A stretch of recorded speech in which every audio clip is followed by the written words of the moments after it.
Important thing now is to understand how the rehab process goes. Like, stay in tune, keep your mind going, make sure you're there and available to know all of the information that you need to know so you hit the field and you're back getting to it. It's just unfortunate because what it was becoming, what he made it, I believe, in this preseason was a competition between him, Dylan Gabriel, and Kenny Pickett for that second spot behind Joe Flacco. And I thought if he came out and had another really good performance, there was no way to deny at least a true thought about movement up the depth chart. Now, here's what we got to see in Cleveland. The injury obviously didn't change the depth chart with Kenny Pickett and Dylan Gabriel. It shouldn't change for Shedeur Sanders when he gets back and he's able to get those reps again and unfortunately get an opportunity in the preseason to play and perform once again in one of those games. Well, and those guys could have moved down. There's really nowhere for him to go down, right? I mean, he fall fifth behind Tyler Huntley. I don't know exactly what other impact that might have. The point about that Swagger was making about him being in the number 2 or them fighting over this number 2 spot is interesting because it's a unique number 2 spot. Yes. Joe Flacco, he's not the long-term answer there. He's 40 years old. In case you're wondering, he's 40. Right. Whoever is in that spot is going to get a chance at some point this season to solidify themselves as the quarterback of the future for the Browns. As much as a long shot as that seems, considering that the Browns have first-round picks in the following draft, it is a chance. And he is going to get that chance. Whoever, whether it's Dylan Gabriel, him, or Kenny Pickett, at some point this season, one or multiple of them, and whoever is in that spot is going to be the first one to get it. Dan, you've been making the point regularly. I keep talking about how it just doesn't feel like I feel like he is flying against these headwinds for reasons I don't fully understand. And you are making the point that the way we, and let's just use me, the way I view this situation and the way they view it internally do not really have a lot to do with each other. Right. I mean, he's a 5th-round pick. He's a developmental quarterback in their eyes. That's just by virtue of where he was selected. We saw him throw the ball very well the other night. We also saw some things he needs to work on, right? Like against the rush, you know, there's some stuff he has to iron out. So they want to see what they can do with him, how they can bring him along, what he can become, because they do like him.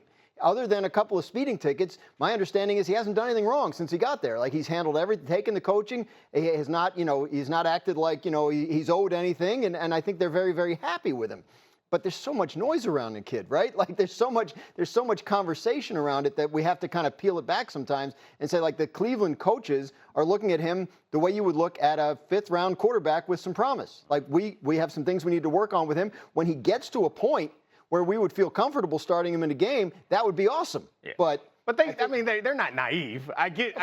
They know that he's not just some 5th-round quarterback. And I think that probably scared some teams off, but that's a mistake. I think if you think he's good enough at an important position, then you give him a shot. And, like, to understand that this noise, like, I recognize, I've been in football culture, I recognize that anything is a distraction. But right now, no, I mean, not that the Browns are complaining about it, but, like, there's not a ton to complain about. Yes, he's going to get more attention. So, Marcus, jump in. Well, the thing is, this is a performance-based business, right? And the reason why I said he shouldn't move down the depth chart, because I thought his performance bunched him up with Kenny Pickett and Dylan Gabriel more than it just being the 4th guy on the roster. We know what we know about Kenny Pickett, and obviously if he makes some dramatic change like Baker Mayfield has done, then Kenny Pickett may become the guy. But ultimately, we haven't seen Dylan Gabriel play an NFL game. So for us to go into this game thinking that Shedeur was still the 4th-string quarterback after that performance was asinine to me. The other thing, too, Graj, and you make a good point about the noise. The noise was going to be the noise if he would have went 3rd overall or if he would have went undrafted because of Deion Sanders. And Shedeur now, and what he's handled so well is, I think, my responsibility is to play quarterback. My responsibility is to play football.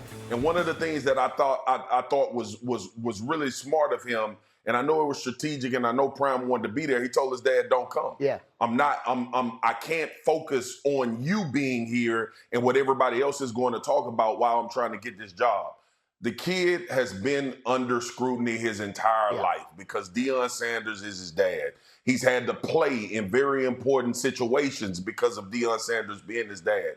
Now that he's growing into his own man and understanding what this league is truly about, he's making it about football, and he's done that in so many examples up until this point, and I think it's going to bode well for him. we live in this time, right, where like people perceive the noise as the reality. Right? There's so much show around literally everything. And so inside the building in Cleveland, it's not about blocking out the noise. It's about like doing the work as you would if this had been a 5th round pick that nobody ever heard of.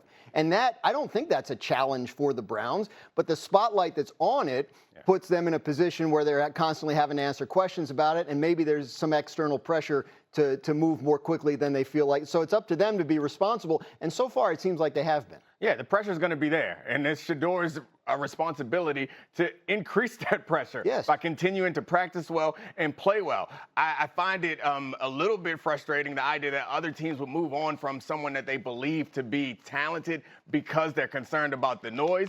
But I think that part of the noise being loud is also because the Browns are the Browns. Yes. Like if it was another team that had a longer track record of success and they set Shedeur down, it'd be a different conversation. There'd be different feelings about it. Because the Browns have failed to have a starting quarterback, a franchise quarterback for so long, I think everything that pops up, we're going to add a little extra scrutiny. And because of the mistake that they made with the Deshaun Watson thing, and now they're sitting there with a 40-year-old quarterback going into a season in which they've got 2 first-round picks at the end of the year. The single best thing that could possibly happen there is for either Dillon Gabriel or Shedeur Sanders to emerge and to become a legitimate player for them going forward. That would be the best case scenario. And I guess just sitting at the distance at which I sit, it doesn't feel as though they're going about it that way. There are 19 more games counting preseason and regular season. So at some point, this story will shift to Dominique's initial point. Most teams don't get through the season with just one quarterback. That's right. Right now, the 40-year-old's the only one who's healthy. Right. So I think that's, by default, he probably starts the season. There have just been very few.